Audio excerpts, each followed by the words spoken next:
I'm always excited when people send me articles that they've written, and Alan Waring sent me an article which was fascinating and delineates the current state of chaos within the Conservative Party, identifying significant influences and threats posed by the radical right. And this faction has effectively shifted the party's trajectory away from its one nation roots, which emphasize moderate, inclusive policies, towards a more diversive and authoritarian stance. The European Research Group, the ERG, in Tufton Street and its allies have been instrumental in pushing for Brexit, and they continue to exert disproportionate influence within the party, steering it towards a radical right agenda and probably ruin. The dominance of this radical right faction has led to policies and actions that starkly contrast with traditional conservative values, and they're often seen as being as emerging from a Thatcherite attitude. I think they're wrong.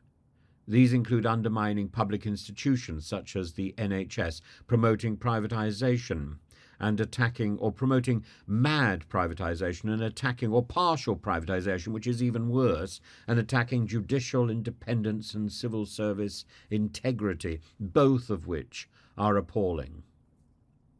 Though there are, part of the problem is that a lot of the current civil service is engaged in bureaucracy which is mad and pointless.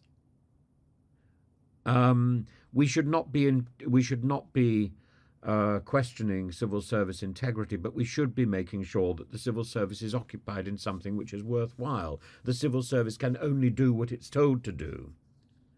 And often in the system, the civil service is simply moving papers around the desk. The resulting policy direction not only threatens the welfare state, but also erodes public trust in democratic institutions.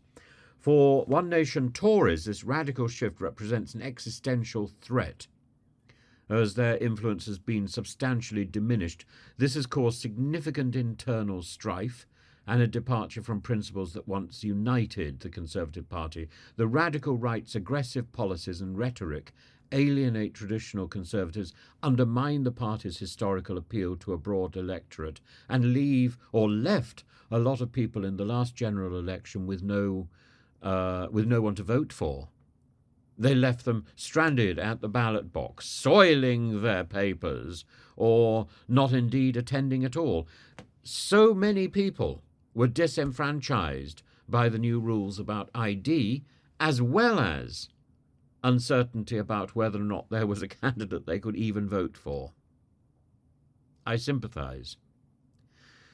The implications for the Labour Party under Sir Keir Starmer are equally profound, and this is the point which I think the current honeymoon period for Labour misjudges. The radical right's rise within the Conservative Party has pushed the political discourse further to the right, compelling Labour to recalibrate its strategy very suddenly. And Starmer's Labour must navigate a landscape where the political centre has shifted, challenging the Labour Party to address radical right issues while maintaining their own progressive agenda.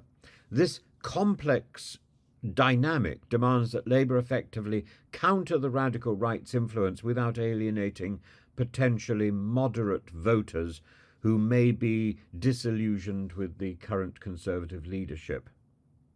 Now, a lot of the right is encapsulated in two figures.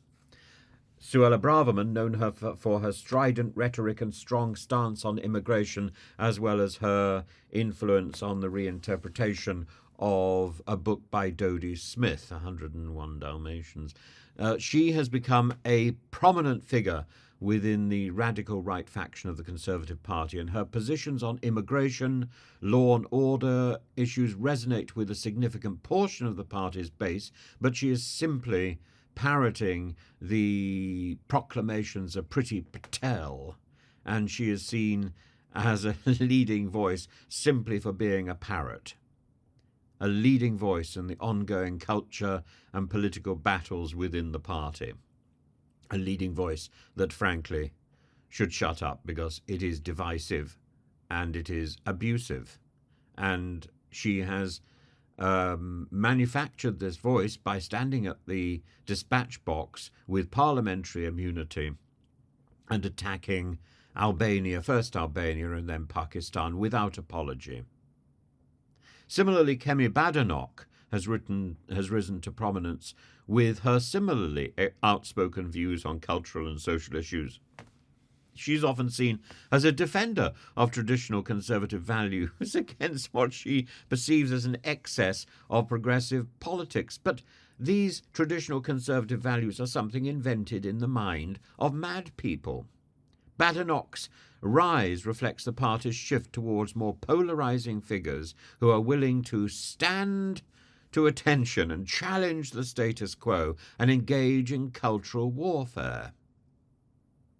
And hide behind the dispatch box. Well, she can't do that anymore, can she? The impact on the Conservative Party of Badenoch and Braverman goes back, I think, to the influence of Theresa May and the hostile environment. It represents a new wave of Conservative politicians who are not afraid to challenge traditional party norms and to push for radical policies. And I don't know whether... I find it extraordinary that so many of these individuals are people that we have never previously heard of. Theresa May, Kemi Badenoch, Suella Braverman, Priti Patel, all came out of nowhere. All came out of Cameron's newly minted group, and they were promoted so quickly, partly to pander to the idea of breaking the glass ceiling, a good idea, but have the right people actually been given promotion? And when you look at these individuals and look at them scraping through their notebooks, scraping through their files to try and get an answer in a committee, and not being able to do so because they haven't mastered their brief, because they haven't done the work, because essentially they are lazy, you end up asking, is this tokenism or is this truth? People should be promoted on their abilities and their merit, not simply because they are filling up some sort of quota. And I worry deeply about the influence of Braverman and Badenoch. Badenoch, I think, is better than Braverman, but neither are representative of clear thinking. They both leapt on a bandwagon because it was there, pushed in their direction. Their ability to effect lasting change will depend on their capacity to gain wider support within the party and the electorate, but I think it will also depend, now that they are out of power, on their capacity to maintain a coherent argument. And I think if you listen to them, that will manifest their emperor's new clothes approach, because they are both wanting. They are both wanting and they are both failing. But who knows what will happen, because in the end, people don't listen. In the end, people just think, I know that name. Name brand is suddenly more important in this world of communication. In this world where we can actually communicate, name brand is more important than content. And people don't seem to listen to the whole of a sentence. They listen for key words, rather like Ofsted encourages teachers to teach and markers to mark A-levels and GCSEs. Just look out for the key words. Don't bother about the content. Key words. Brexit, Brexit, Brexit. Brexit benefit. There is none. Get the whole of that sentence. Brexit benefit. There is none. And their effectiveness in translating their rhetoric into actionable policies is irrelevant at the moment, because there are no policies they can effect. They're in opposition. It's all fantasy politics. So the right's ascendancy within the Conservative Party, so they cannot really be challenged at the moment. That's the bottom line. Is it's all rhetoric. So it was all rhetoric beforehand, and now it really is all rhetoric now, because they're just standing there in opposition, pontificating. It's like it's like feeling the benefit of the most magnificent home goal, and I'm finding that brings them home.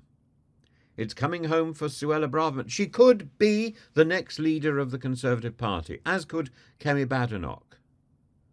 These people in the Emperor's new clothes, threatening the one nation concept with the one nation faction, the bigger faction of the Conservative Party, simply because they speak louder. The unfolding political scenario necessitates a delicate balancing act, which I think is not likely to be happening, where both the moderates within the Tories and the opposition safeguard the democratic principles and address the needs of a diverse electorate. But the needs of a diverse electorate are being eclipsed by the noise, by the volume, and by the tokenism and the sloganism of Badenoch and Braverman. We could even add Cleverly. The rise of these figures underscores the deepening ideological rifts within the Conservative Party, the ongoing struggle for its future direction, and the likely ruination of 2 centuries. Meanwhile, can I encourage you to go to my other channel, where I've done an in-depth analysis of Julian Assange's life. I mean, there's so much more one can say, and maybe there's a need to do part 2 and to go even deeper into the dive. But I'm going to use the other channel as a way to encourage longer pieces and more academic stuff to support people who are doing GCSEs, A-levels, university, 11+, 7+ exams.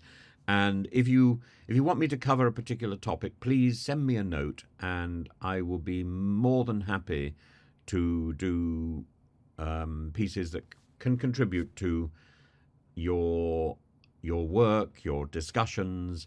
You don't necessarily need to agree with me, but at least we can dismiss some of the more ridiculous ideas, and maybe I can present the more ridiculous ideas, and present a range of options for you, particularly things like Shakespeare, economics, philosophy, theology, religious studies, which can be a rather dull subject sometimes.